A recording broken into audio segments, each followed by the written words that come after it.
चूंकि इस बार रूस और रूसी गणतंत्र यूक्रेन के बीच कॉन्फ्लिक्ट हुआ है और ये कॉन्फ्लिक्ट वर्ल्ड वॉर में फ्लेयर अप कर सकता था। जो सिचुएशन बन रहा था, अगर नेटो यूक्रेन के पक्ष में खड़ा हो जाता, it might have assume the character of the world war as well. इसलिए दोनों वर्ल्ड वॉर इस बार के क्वेश्चन के लिए बहुत इंपॉर्टेंट है, चाहे वो फर्स्ट वर्ल्ड वॉर पूछे या सेकेंड वर्ल्ड वॉर। बहुत सारे एस्पेक्ट्स हैं, उसमें एक महत्वपूर्ण एस्पेक्ट है, वह है क्या हिटलर विश्व युद्ध चाहता था?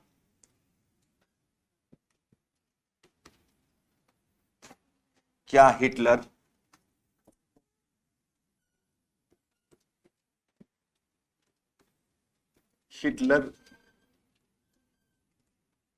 विश्व युद्ध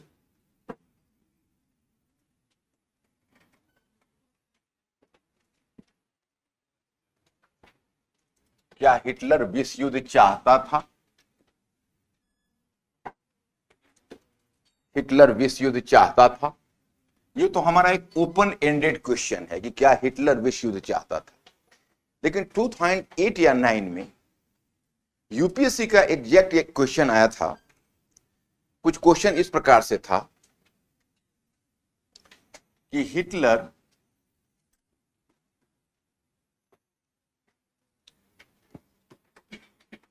विश्व युद्ध अथवा संपूर्ण युद्ध नहीं चाहता था,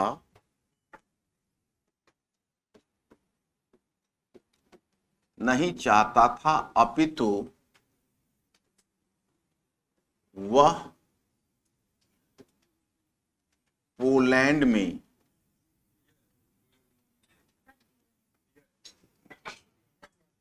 में एक सीमित युद्ध चाहता था।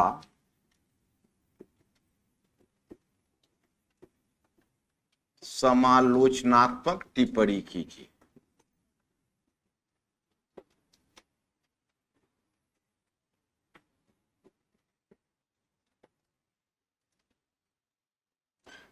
समालोचनात्मक टिप्पणी कीजिए।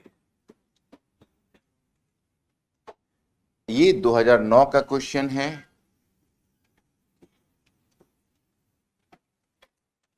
अब देखिए, ये क्वेश्चन आप तो जैसा कि जानते हो कि पहले मैं आपको अच्छे ढंग से मुद्दे को समझा देता हूं, फिर आपको उत्तर लिखवाऊंगा, क्योंकि मैं मानता हूं कि इतने ढेर सारे विचार एक साथ आते हैं, उन विचारों को एप्रोप्रिएट करना, उन्हें पचाना स्टूडेंट के स्तर पर बहुत ही मुश्किल है। लेकिन मैं चलो हिटलर की विदेश नीति पर चर्चा करते हुए हम लोग तय करते हैं कि हिटलर कहां तक अकाउंटेबल था, वह क्या टोटल वॉर चाहता था, संपूर्ण युद्ध, विश्व युद्ध तो बाद में नाम दिया गया, that was called total war, क्या वो टोटल वॉर चाहता था? तो इस बात का परीक्षण करने के लिए हमें थोड़ा पीछे चलना चाहिए। तो चलते हैं हिटलर की विदेश नीति के ऊपर लेते हैं। तो चलिए, यह है आपके वारसाई की संधि का अरेंजमेंट, जिसमें जर्मनी को काट छाट कर छोटा किया गया था।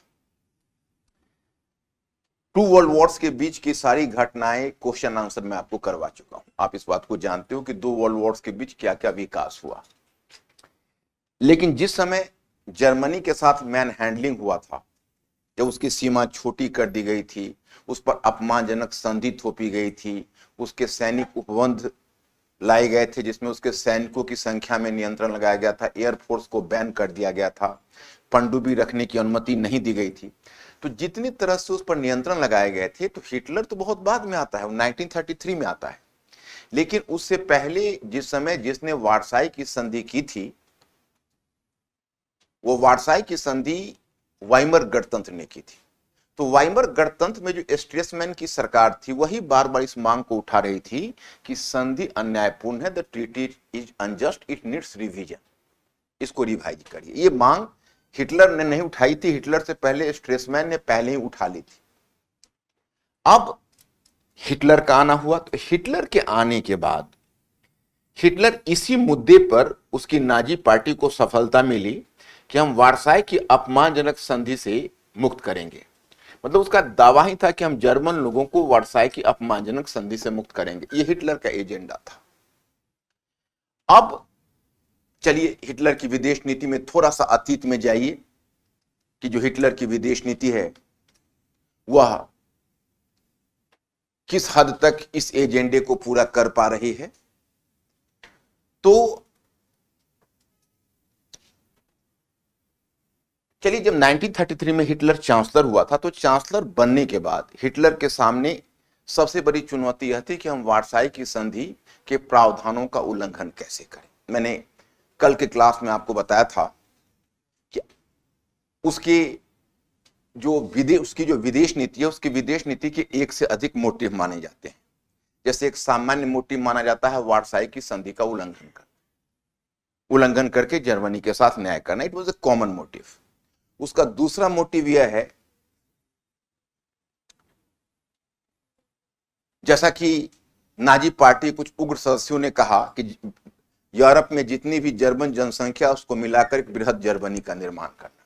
उसका तीसरा मोटिव है जो शायद उग्र सदस्यों ने भी बड़ी मुश्किल से सोचा होगा, और वह है लेवेंसरॉम, पूरब की तरफ जर्मन जनसंख्या का विस्तार करना, जिसमें 100 मिलियन जर्मन लोगों को बसाना है। और चौथा, जैसा कहा जाता है वर्ल्ड डोमिनेंस, पूरे विश्व पर प्रभुत्व, जो अपने आप में एक यह एजेंडा ही बहुत महत्वपूर्ण नहीं है, क्योंकि ऐसा संभव व्यावहारिक रूप में नहीं था। तो जब 1933 में वो चांसलर बना था, तो सबसे पहले उसके हम चांसलर बनने के इतिहास के ऊपर हम पहले गौर करते हैं।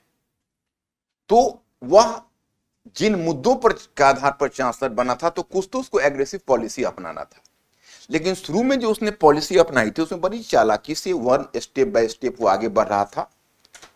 उसने सबसे पहले अपने आप को जर्मन सुरक्षा परिषद का निर्माण करके सैनिक तैयारी शुरू कर दी, चूंकि सभी की जड़ में सैनिक तैयारी थी। और फिर सैनिक तैयारी आरंभ करने के बाद अक्टूबर 1933 में वह राष्ट्रसंघ की जो निशस्त्रीकरण आयोग है उससे बाहर। अब राष्ट्रसंघ के जब निशस्त्रीकरण आयोग से वो बाहर होता है, तो उसके बाद एक महत्वपूर्ण स्टेप लेता है, और वो महत्वपूर्ण स्टेप यह है कि सबसे पहले वह यूरोपीय देशों को आश्वस्त करता है कि आप चिंता ना करें, हम युद्ध के प्रति समर्पित नहीं है, हम तो यूरोप में शांति बहाल करने के लिए आए। और 1934 में वो पोलैंड के साथ, जबकि आप देख रहे हो हिटलर में अगर आप ऐसे देखोगे तो देखो पोलैंड, ये एक गलियारा निकालकर जर्मनी से एक दिया गया है उसको, और एक पूरा गलियारा उसको निकाल कर दिया गया है, और यह गलियारा पोलैंड होकर जा रहा है। पोलैंड विभाजित हो गया, और फिर भी हिटलर ने पोलैंड के साथ संधि की।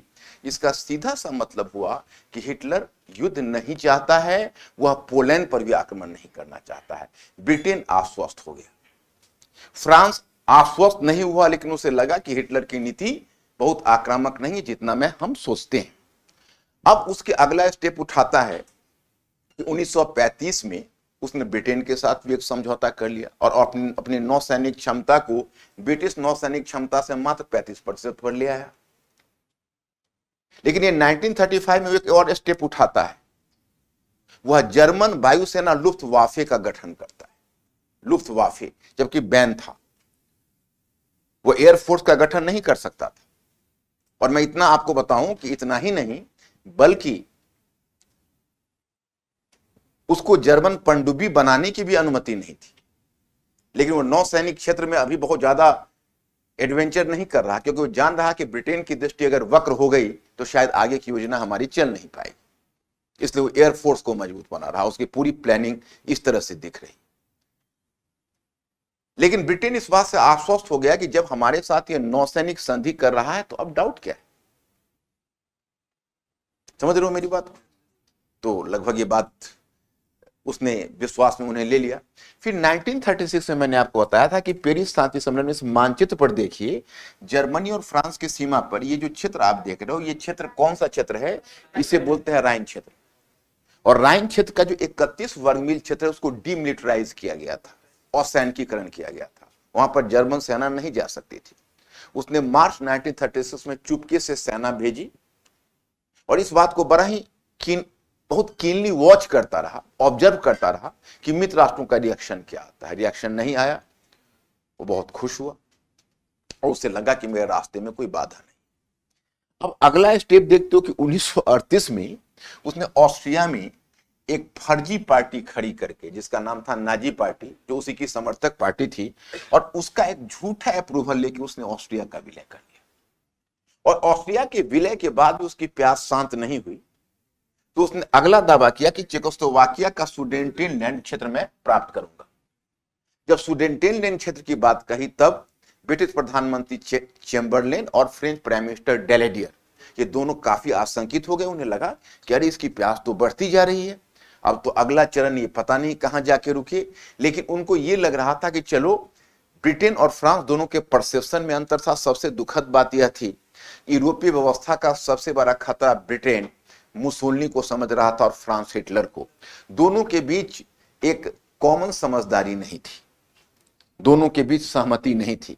तो ब्रिटेन को लगता था कि देखो, ये आहत जर्मन राष्ट्रवाद है, अगर इसे हम फलने फूलने का मौका देंगे तो शायद यह कुछ समय के बाद शांत पड़ जाए। मतलब वो आहत जर्मन राष्ट्रवाद है, वो थोड़ा आक्रोश है, वर्साई की संधि में उसके साथ अन्याय हुआ है। ब्रिटेन को कहीं ना कहीं यह भी लग रहा था, एक सेंस ऑफ गिल्ट था कि हम भी उसके पार्टी बने जब जर्मनी पर इतना सारा अत्याचार किया गया। अगर हम उसको थोड़ा सा अपने आप को व्यक्त करने का मौका दें तो शायद हिटलर शांत हो जाए और फिर एक नई व्यवस्था कायम हो जाए यूरोप। इस उम्मीद से चेम्बरलेन तैयार होता है और डेलेडियर भी चेम्बरलेन के साथ जाता है और हिटलर को से वार्ता करने की पेशकश करता है। फिर जर्मनी में ही एक जगह है म्यूनिख, उस म्यूनिख में Hitler, Mussolini, French prime minister Daladier और ब्रिटिश प्रधानमंत्री चेम्बरलेन, ये चारों मिलकर बैठक करते हैं। उस समय जवाहरलाल नेहरू भी संयोग से यूरोप में थे और उस समय म्यूनिख में ही थे। उन्होंने अपने glimpses of the world history में एक खास चैप्टर इसके लिए जोड़ा है कि इसको म्यूनिख का सेल आउट कहते हैं। पूरी दुनिया सन्न रह गई, यूरोप के राजनेता सन्न रह गए। It was virtual sell out to चेक इंटरेस्ट और चेकोस्लोवाकियन इंटरेस्ट टू जर्मनी। और 30 लाख जर्मन पॉपुलेटेड रीजन काट कर चेकोस्लोवाकिया से हिटलर को दे दिया गया।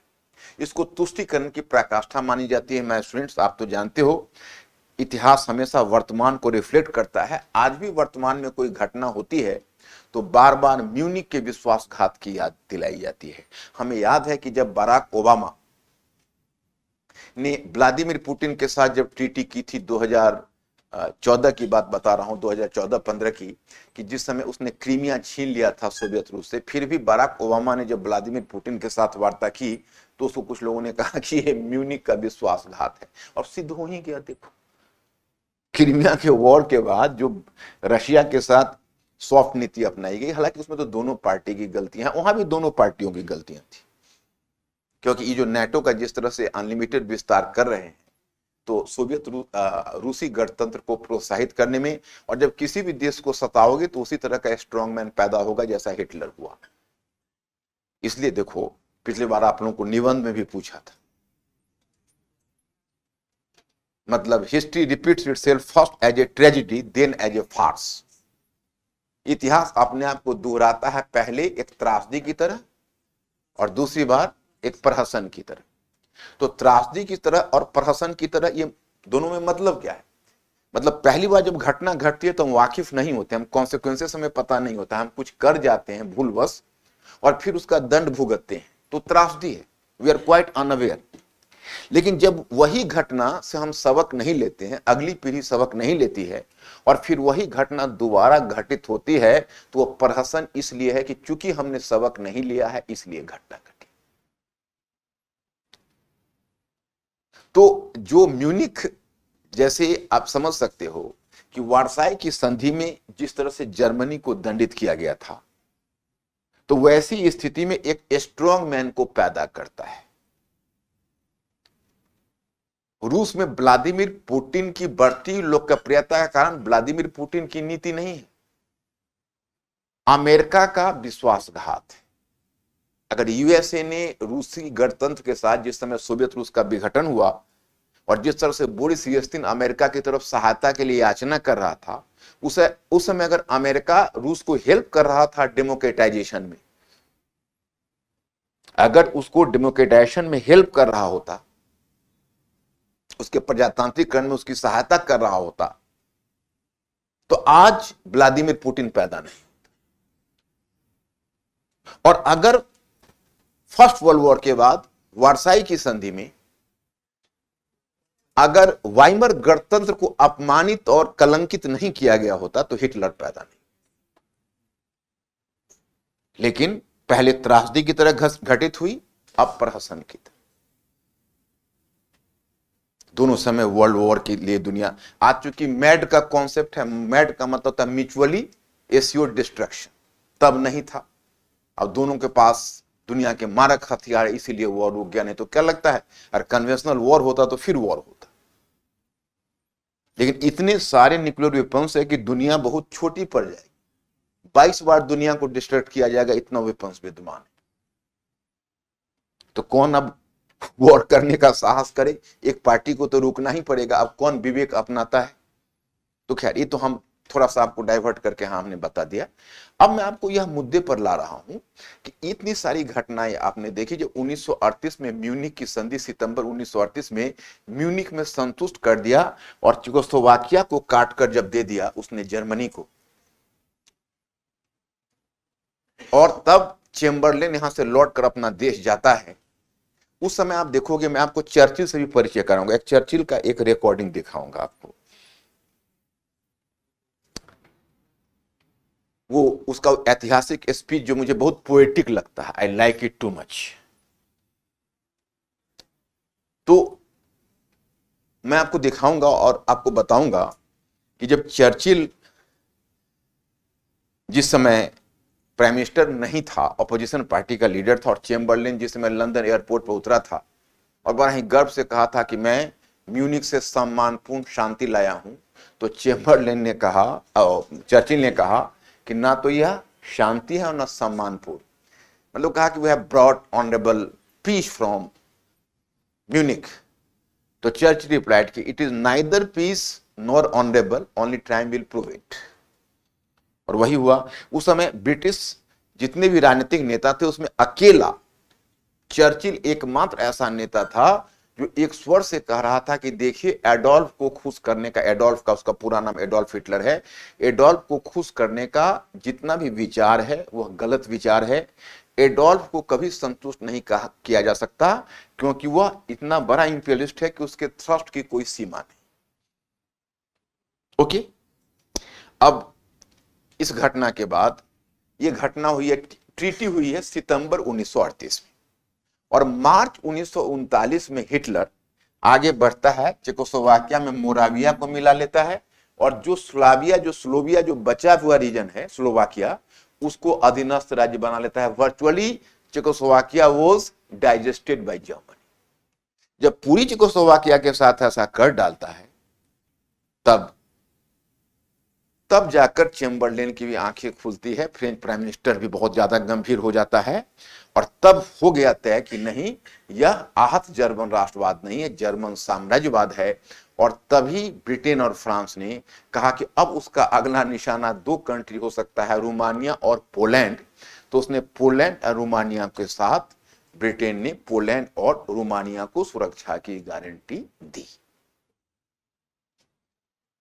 कि अगर हिटलर ने आपके साथ इनक्रोच किया तो ब्रिटेन और फ्रांस उसे रोकेगा। तो उसने पोलैंड और रोमानिया को गारंटी दी। यहां तक की बात, घटनाक्रम इतना ही है।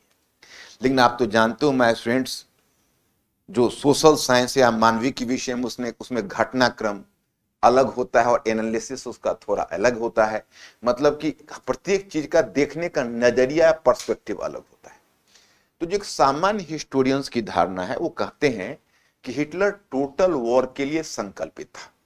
अब कहोगे किस बेसिस पर? तो अधिकांशतः 3 आधार बनाया जाता है। एक बनाया जाता है कि उसने अपना स्वयं क्योंकि हुआ ऐसा कि जब सेकेंड वर्ल्ड वॉर समाप्त हुआ, हिटलर जब बंकर में बैठा हुआ, जब लड़ रहा था और अंत में जब बर्लिन में सेना घुसी एलाइड पावर्स की, तो हिटलर ने सुसाइड कर लिया।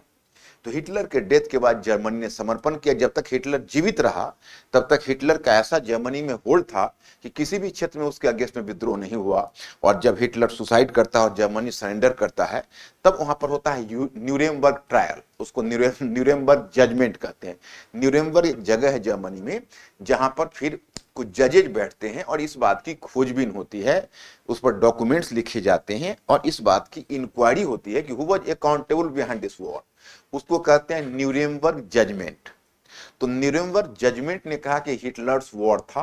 1939 से 45 के बीच हिटलर ने इस प्रकार से पूरे यूरोप को विध्वंस के मुंह में झोंक दिया।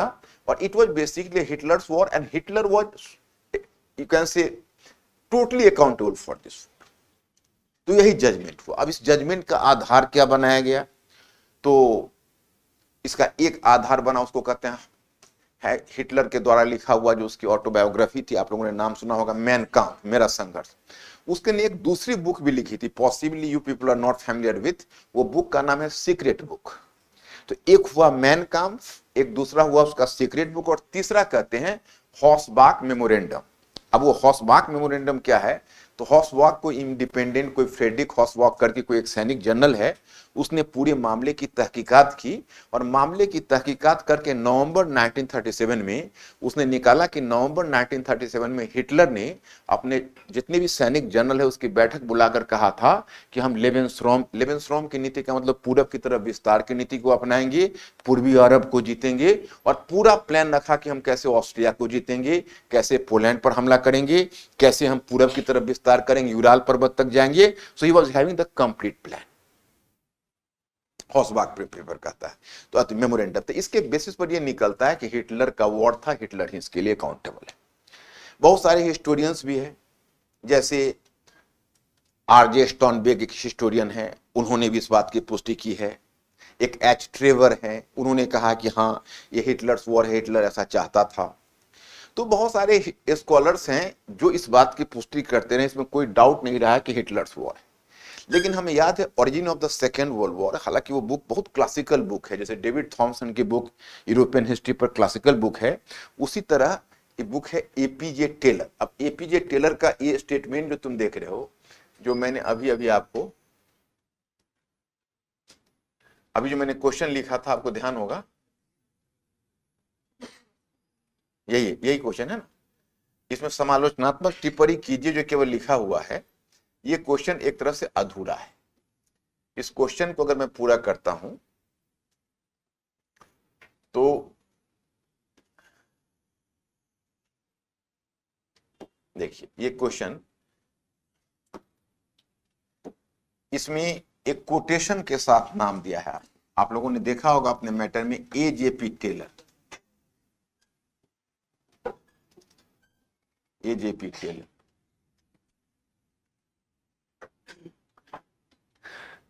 एजेपी टेलर, ये एजेपी टेलर एक बहुत ही रिप्यूटेड हिस्टोरियन है। तो मैं आपको एजेपी टेलर के विषय में बताऊं कि इनका ये मानना है, एजेपी टेलर का, जो कि बाकी जो हिस्टोरियंस है वो तो सोलली न्यूरेमबर्ग जजमेंट के आधार पर हिटलर को इस वॉर के लिए अकाउंटेबल मानता है। लेकिन जो एजेपी टेलर है, वह एजेपी टेलर कहता है नहीं, ऐसा नहीं। वह अकेला एक माइनॉरिटी व्यू रखता है कि इस वॉर के लिए अकेला हिटलर उत्तरदायी नहीं था, और हिटलर टोटल वॉर नहीं चाहता था। हिटलर पोलैंड में एक सीमित युद्ध चाहता था। तो इसमें एजेपी टेलर का कहना यह है कि देखिए, हिटलर ने जो शुरू में डिमांड उठाए थे, वो रिविजनिस्ट, जो संधि को रिवाइज किया जाए, वो पीछे से चला आ रहा जो वाइमर गणतंत्र की सरकार की मांग थी, हिटलर ने उसी डिमांड को लेकर हिटलर आगे बढ़ा था। तो वो अपने आप में कोई बहुत बड़ी बात नहीं थी। लेकिन एजेपी टेलर का बेसिकली कहना यह है कि हिटलर का मनोबल इसलिए बढ़ता गया क्योंकि फ्रांस और ब्रिटेन ने समय से उसे रोकने की कोशिश नहीं की, और फ्रांस और ब्रिटेन ने इतनी गलतफहमी पैदा कर दी कि हिटलर को यह अनुमान ही नहीं था कि कल को पोलैंड पर हम हमला करेंगे तो यह एक टोटल वॉर में बदल जाएगा। उसके बाद एजेपी टेलर ने 2-3 और भी एग्जाम्पल्स इंसर्ट किए हैं। एक एग्जाम्पल एजेपी टेलर ने इंसर्ट किया है कि उसने कहा है कि देखिए, टोटल वॉर जो होता है वो कोई देश नहीं लड़ सकता है या नहीं, क्योंकि दुनिया में जो भी टोटल वॉर लड़ा वो अपनी महाशक्ति का स्टेटस खो दिया, मेजर पावर का स्टेटस। नेपोलियन ने फ्रांस में टोटल वॉर लड़ा, तो नेपोलियन मैंने उनका एजेपी टेलर का कहना है तो नेपोलियन के बाद, क्योंकि अब जो हिस्टोरियंस के जो विचार होते हैं, आप लोग तो थोड़ा सा हल्का सा छौका मार दोगे हिस्टोग्राफी पर तो आपका उत्तर का स्टैंडर्ड काफी बढ़ जाएगा। उनका कहना है कि देखो, नेपोलियन ने टोटल वॉर यूरोप में लड़ा था, तो टोटल वॉर लड़ा तो सही, लेकिन उसके बाद हुआ क्या, कभी फ्रांस दोबारा एक बड़ी शक्ति के रूप में नहीं उभर पाया यूरोप में, क्योंकि इतना टूट गया उस वॉर के बाद। उसी प्रकार से उसने कहा कि वही स्थिति हुई ब्रिटेन की। ब्रिटेन टोटल वॉर लड़ा फर्स्ट वर्ल्ड वॉर के बाद, तो उसका वह स्टेटस फिर दोबारा लौट कर नहीं आ पाया। तो Hitler was well aware of the fact that कि if we have to maintain Germany as a major power, we should avoid the total war. Total war हमको अवॉइड करना चाहिए। वो चाहता था कि हम टोटल विक्ट्री टोटल वॉर के बिना ले लें। समझ रहे हो कि नहीं? और उसका कहना है कि वो जो जिस स्टेप से वो आगे बढ़ रहा था, तो उसमें इन ब्रिटेन और फ्रांस ने बार बार उसमें उसकी उस मांग को पूरा करके या फिर पूर्वी यूरोप के देशों को इस प्रकार का अवसर देकर या उन पर दबाव डालकर हिटलर के को तुष्ट करता रहा। It was called the policy of appeasement. उसके लिए टेक्निकल टर्म आता है तुष्टिकरण की नीति। तो बार बार हिटलर के डिमांड को तुष्ट करता रहा, जिसकी पराकाष्ठा म्यूनिख की संधि में थी। तो उन्होंने कहा कि यह भी कोई बुरी बात नहीं थी। बुरी बात वो कहते हैं ये है कि या तो उनको टोटल एपीजमेंट की पॉलिसी अपनानी चाहिए या टोटल रेजिस्टेंस की पॉलिसी अपनानी चाहिए। अगर वो एपीजमेंट की पॉलिसी अपना रहे थे तो पोलैंड पर भी, जब हिटलर ने 1 सितंबर 1939 को पोलैंड पर हमला किया, तो लिखते हैं एजेपी टेलर कि उससे पहले 1 सितंबर को हमला करता है और 22 अगस्त को, एग्जैक्टली कितने दिन, 8 या 9 दिन पहले, उसका जो मिलिट्री जनरल था उसने कहा कि sir, the invasion on Poland can escalate a war with allied powers. उसने रिप्लाई किया, no, you are wrong. Allied powers can never take a risk a war with us. Allied powers हम लोगों से युद्ध का खतरा मोल नहीं लेंगे। तो एजेपी टेलर का कहना है कि अगर हिटलर को इस तरह की गलतफहमी पैदा हुई, तो गलतफहमी किसने पैदा की? या तो इनको चाहिए था कि पोलैंड वाले पर भी थोड़ा नरम रहे, या फिर शुरू में ही इनको गर्म हो जाना चाहिए था और हिटलर को इनको बार बार सिग्नल दे देना चाहिए था कि देखिए, अब आपकी कोई भी शैतानी भविष्य में सहन नहीं की जाएगी। तो इसी पर एक हिस्टोरियन है, वो एजेपी टेलर का सपोर्ट करते हुए कहते हैं, जिनका नाम है बी हर्ट। वो जो हिस्टोरियन है, उनका कहना है, बी हर्ट का, कि बेसिकली यह उसी तरह की बात थी जैसे बॉयलर को आप पूरी पराकाष्ठा पर खोलने देते हैं, जब पूरा स्मोक बन जाता है, बॉयलर जब एकदम अपने चरम पर पहुंच जाता है, तो ऊपर से आप ढक्कन लगा देते। तो आप ढक्कन लगाओगे तो क्या होगा? ब्लास्ट होगा। तो हिटलर को पहले बॉयलर की तरह आपने उबलने दिया, फिर ढक्कन लगाने का प्रयत्न किया।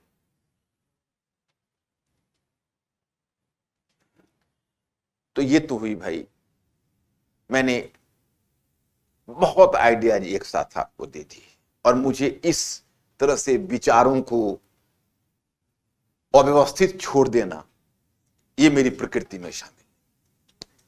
अब मुख्य चैलेंज स्टूडेंट के स्तर पर आता है कि भाई ठीक है, एजेपी टेलर यह बोल रहे हैं, अमुक वह बोल रहे हैं, बी हर्ट ये बोल रहे हैं, आरजे स्टोनबर्ग ये बोल रहे हैं, हम क्या बोले? हम एजेपी टेलर के साथ जाएं या दूसरे हिस्टोरियंस के साथ जाएं? तो अब हमारा विचार सुन लीजिए। इसमें हमारा विचार होगा जो मैं आपको नोट डाउन करवा देता हूं। उसे ओरली कहने का कोई फायदा नहीं, अभी सुनोगे घर जाके भूल जाओगे। तो मैं जैसे नोट डाउन करवाता रहा हूं, नोट डाउन करवा देता हूं। मतलब हमारा इसमें विचार यह है कि यह कहना मान लेना जो हॉसबाग पेपर कहता है या उसका जो सीक्रेट बुक या मेन कैंप में है, उसका प्रचारात्मक मूल्य अधिक होता है। इस तरह के जो राजनीतिक नेता बड़े बड़े बखान करते रहते हैं, this is basically to impress the people. ये किसी भी सरकार की मजबूरी होती है कि हम पीपल को इंप्रेस करें जिस पीपल से हम डील करें। लेकिन उस सरकार की सिर्फ मजबूरी ही नहीं होती है, मतलब आप इसको ऐसे मानकर चलिए कि कोई भी सरकार प्रोपेगेंडा के लिए अपनी प्रजा अपनी जनता को बोलती है, वो और बात होती है। उसका जो एक्चुअल एजेंडा होता है गवर्नमेंट का, वो अलग होता है, जो प्रैग्मेटिक होता है। यहां पर हम एजेपी टेलर की इस मत से सहमत है कि हिटलर कैलकुलेटिव तरीके से आगे बढ़ रहा था। टोटल वॉर कोई भी नहीं लड़ना चाहता, ना उस समय हिटलर लड़ना चाहता, ना भी व्लादिमीर पुतिन लड़ना चाहता है। टोटल वॉर कोई भी नेता चूज नहीं कर सकता है। सभी यही चाहेंगे कि हमको total victory without total war के हो। ये ह्यूमन नेचर में शामिल है, कोई भी डिक्टेटर यही चाहेगा। हिटलर भी वही चाहता था। लेकिन सवाल यह है कि हम एजेपी टेलर से इस बात से असहमत हैं। हाँ, हम इस बात से सहमत हैं कि अगर ब्रिटेन और फ्रांस पहले रेजिस्ट किया होता तो संभव है कि हिटलर थोड़ा रुक सकता था, उसकी गति धीमी हो सकती थी, या फिर अगर पोलैंड के मुद्दे पर अगर ब्रिटेन फ्रांस उसकी बातों को मान लिया होता तो ऐसा संभव था कि उस समय के लिए युद्ध टल जाता। लेकिन दो लिमिटेशन से वो ध्यान रखना है। एक जो नाजीवाद है, वो नाजीवाद में नस्लवाद और जो एग्रेसिव, जिसको आक्रामक राष्ट्रवाद, उसकी बीज में निहित था। तो नाजीवाद का अस्तित्व ही आक्रामक विदेश नीति थी, और हिटलर की घरेलू नीति में हिटलर का अस्तित्व ही उसकी आक्रामक विदेश नीति पर टिका हुआ था। जिस दिन हिटलर एक पीसफुल गवर्नमेंट को लीड करना शुरू करता, उसी दिन नाजी सरकार गिर जाती। इसलिए दुनिया में जो ऐसे स्ट्रॉन्ग मैन होते हैं, उनको ऊर्जा ही मिलती है आक्रामक विदेश नीति से, और आक्रामक विदेश नीति है तो उसका कोई अंत नहीं होता। पोलैंड पर हिटलर की यात्रा नहीं रुकती, जो आगे उसके रशियन इन्वेजन ने सिद्ध कर दिया है। तो इसका मतलब यह है कि एजेपी टेलर से हम टोटली सहमत नहीं हैं, हम उनसे पार्शियली सहमत हैं। इस बात पर सहमत है कि युद्ध के लिए हिटलर ही अकेला उत्तरदायी नहीं है, बल्कि मित्र राष्ट्रों ने भी इसमें अनजाने अपनी भूमिका निभा दी है। लेकिन हम इस बात से भी सहमत नहीं है कि हिटलर की प्यास केवल पोलैंड तक थी। मेरी बात आप लोगों तक पहुंच गई? अब इसको राइटिंग का फॉर्म दीजिए।